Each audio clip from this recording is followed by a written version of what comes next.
এই চ্যানেলটি কোনো হিংসাত্মক, ক্ষতিকারক বা অবৈধ কার্যকলাপ প্রচার করে না।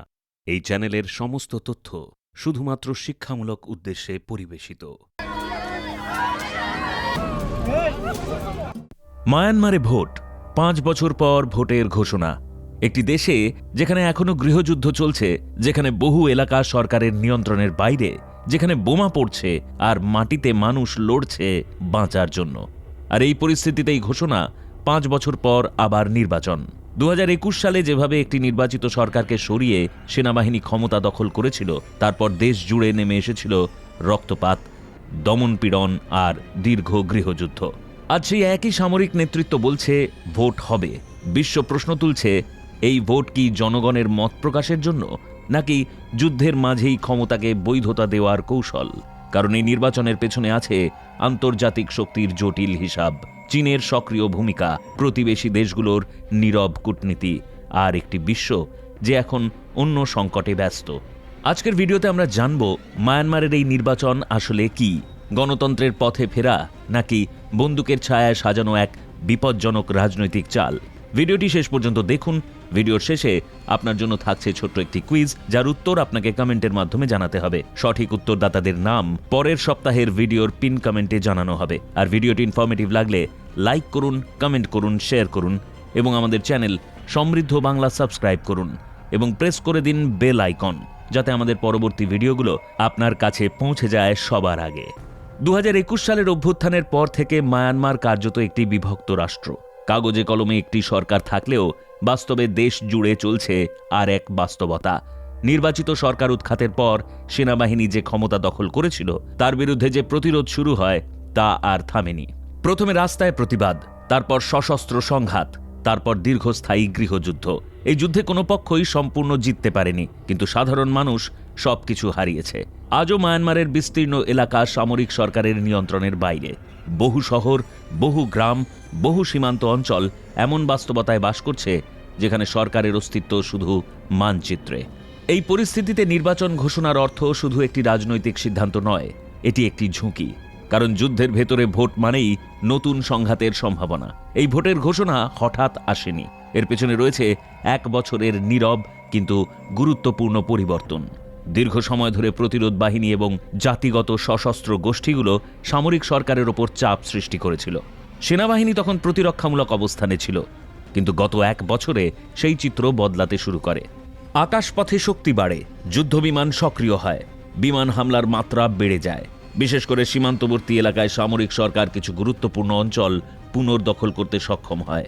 এই সামরিক অগ্রগতি নির্বাচনের আত্মবিশ্বাস দিয়েছে, কারণ এই নির্বাচন জনগণের রায় নেওয়ার জন্য নয়, এটি একটি বার্তা দেওয়ার চেষ্টা। ভিতরে এবং বাইরে।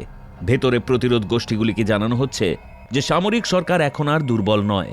বাইরে আন্তর্জাতিক মহলকে বোঝানো হচ্ছে যে দেশ আবার স্বাভাবিকতার পথে ফিরছে। কিন্তু এই স্বাভাবিকতা একটি নির্মিত ধারণা। কারণ যে নির্বাচনে বিরোধী শক্তি কার্যত অনুপস্থিত, যেখানে ভয়, দমন আর অস্ত্রের ছায়া রয়েছে, সেই নির্বাচন গণতন্ত্রের প্রতীক হতে পারে না। এখানে ভোট হচ্ছে কিন্তু স্বাধীনতা নেই। এখানে ব্যালট আছে কিন্তু পছন্দের সুযোগ নেই। এই পুরো প্রক্রিয়ায় সবচেয়ে গুরুত্বপূর্ণ ছায়াটি পড়েছে চীনের। বেইজিংয়ের অবস্থান পরিষ্কার, তাদের কাছে আদর্শ নয়, স্থিতিশীলতা গুরুত্বপূর্ণ। একটি অস্থির মায়ানমার মানে সীমান্তে অনিশ্চয়তা, শরণার্থী চাপ এবং নিরাপত্তা ঝুঁকি। তাই চীনের কাছে একটি নিয়ন্ত্রিত সামরিক সরকারই বেশি গ্রহণযোগ্য। এই সমর্থন প্রকাশ্যে খুব জোরালো নয়, কিন্তু কার্যকর। সামরিক সরঞ্জাম, কূটনৈতিক যোগাযোগ, আন্তর্জাতিক স্তরে নীরব ঢাল, সব মিলিয়ে চীন সামরিক সরকারকে একটি গুরুত্বপূর্ণ বার্তা দিয়েছে। বার্তাটি হলো, এই নির্বাচন যতই বিতর্কিত হোক, পুরো বিশ্ব একসঙ্গে এর বিরুদ্ধে দাঁড়াবে না। এই বিশ্বাসী সামরিক নেতৃত্বকে আরও বেপরোয়া করে তুলেছে। তারা ধরে নিয়েছে বৈধতা আসবেই। যদি ব্যালট দিয়ে না আসে, সময়ের সঙ্গে সঙ্গে বন্দুকের জোরেই তা প্রতিষ্ঠিত হবে। এই সমীকরণে ভারতের অবস্থান আরও জটিল।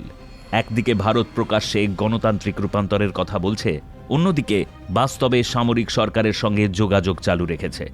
এই দ্বৈত অবস্থানের পেছনে রয়েছে কৌশলগত বাস্তবতা। মায়ানমার ভারতের উত্তর পূর্বাঞ্চলের নিরাপত্তা, সীমান্ত স্থিতিশীলতা এবং আঞ্চলিক যোগাযোগের জন্য অত্যন্ত গুরুত্বপূর্ণ। ভারতের সবচেয়ে বড় আশঙ্কা চীনের প্রভাব। যদি চীন একচেটিয়াভাবে মায়ানমারের সামরিক সরকারকে নিয়ন্ত্রণে নেয়, তাহলে ভারত আঞ্চলিক রাজনীতিতে পিছিয়ে পড়বে। তাই ভারত প্রকাশ্যে সমালোচনা করলেও দরজা পুরোপুরি বন্ধ করছে না। এই নীরব কূটনীতিও সামরিক সরকারকে একটি ইঙ্গিত দিচ্ছে যে তারা সম্পূর্ণ এক ঘরে নয়। আন্তর্জাতিক মঞ্চে এই নির্বাচন নিয়ে আগ্রহ ক্রমেই কমছে। পশ্চিমা দেশগুলো বিবৃতি দিচ্ছে, কিন্তু বাস্তব পদক্ষেপ নেই। নিষেধাজ্ঞা আছে, কিন্তু চাপ সীমিত। আঞ্চলিক জোট আসিয়ান সামরিক নেতৃত্বকে বৈধতা দিতে অস্বীকার করেছে। গুরুত্বপূর্ণ বৈঠক থেকে বাদ দেওয়া হয়েছে। সম্মেলন আয়োজনের অধিকার কেড়ে নেওয়া হয়েছে। কিন্তু এই কূটনৈতিক একঘরে করাও সামরিক সরকারের হিসাব বদলাতে পারেনি। কারণ তাদের ধারণা বিশ্ব এখন ব্যস্ত। ইউক্রেন, মধ্যপ্রাচ্য, বৈশ্বিক অর্থনৈতিক অস্থিরতা, এই সব কিছুর ভিড়ে মায়ানমার আর শিরোনামে নেই। এই সুযোগেই তারা নির্বাচনকে একটি বাস্তবতা হিসেবে চাপিয়ে দিতে চাইছে। এই কৌশলের সবচেয়ে ভয়ঙ্কর দিক হল এর সম্ভাব্য পরিণতি। বহু নির্বাচনী এলাকা এমন অঞ্চলে পড়ছে যেখানে প্রতিরোধ গোষ্ঠীগুলো সক্রিয়। সেখানে ভোট আয়োজন মানেই নতুন সংঘর্ষ। জাতিসংঘ ইতিমধ্যেই সতর্ক করেছে, এই নির্বাচন সহিংসতা আরও বাড়াতে পারে। মানবিক পরিস্থিতি এমনিতেই চরম।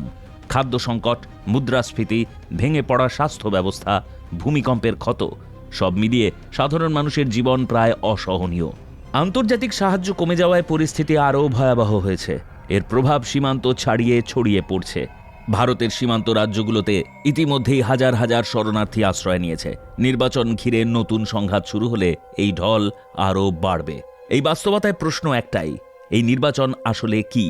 এটি শান্তির কোনো পথ খুলছে না, এটি সমঝোতার কোনো সংকেত দিচ্ছে না, এটি গণতন্ত্রের প্রত্যাবর্তন তো নয়। এটি একটি সামরিক সরকারের আত্মবিশ্বাসের প্রকাশ। একটি হিসাব যেখানে ধরা হয়েছে চীনের সমর্থন আছে, প্রতিবেশীরা সতর্ক, বিশ্ব নীরব। এই হিসাবের ওপর দাঁড়িয়ে তারা বিশ্বাস করছে বৈধতা সময়ের সঙ্গে সঙ্গে তৈরি হয়ে যাবে, ব্যালট দিয়ে না হোক, বন্দুকের জোরেই।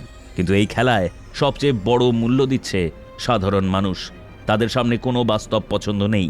স্বাধীনতা ছাড়া ভোট, বিরোধী শক্তি ছাড়া নির্বাচন, আর অস্ত্রের ছায়ায় ভবিষ্যৎ। এই বাস্তবতাই আজ মায়ানমারের সত্য।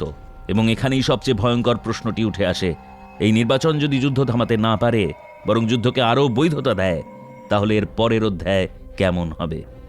আপনার মতামত কমেন্টে জানান। এবার আপনার জন্য রয়েছে ছোট্ট একটি কুইজ, যার উত্তর আপনাকে কমেন্টের মাধ্যমে জানাতে হবে। আর ভিডিওটি ইনফরমেটিভ লাগলে লাইক করুন, কমেন্ট করুন, শেয়ার করুন এবং আমাদের চ্যানেল সমৃদ্ধ বাংলা সাবস্ক্রাইব করুন এবং প্রেস করে দিন বেল আইকন, যাতে আমাদের পরবর্তী ভিডিওগুলো আপনার কাছে পৌঁছে যায় সবার আগে। মায়ানমারের বর্তমান নির্বাচন আয়োজনের মূল উদ্দেশ্য কী বলে বিশ্লেষকরা মনে করছেন? এ, দ্রুত অর্থনৈতিক সংস্কার শুরু করা, বি, সামরিক শাসনকে আন্তর্জাতিক বৈধতা দেওয়া এবং সি, জাতিগত সংঘাতের স্থায়ী সমাধান করা। মায়ানমারের সামরিক সরকারের প্রতি সবচেয়ে গুরুত্বপূর্ণ কৌশলগত সমর্থন কোন দেশের? এ, যুক্তরাষ্ট্র, বি, ভারত এবং সি, চীন। এই নির্বাচন ঘিরে সবচেয়ে বড় আশঙ্কা কি? এ, ভোটার উপস্থিতি কম হওয়া, বি, নির্বাচনকে কেন্দ্র করে সহিংসতা ও শরণার্থী সংকট বৃদ্ধি এবং সি, রাজনৈতিক দলগুলোর মধ্যে মতবিরোধ।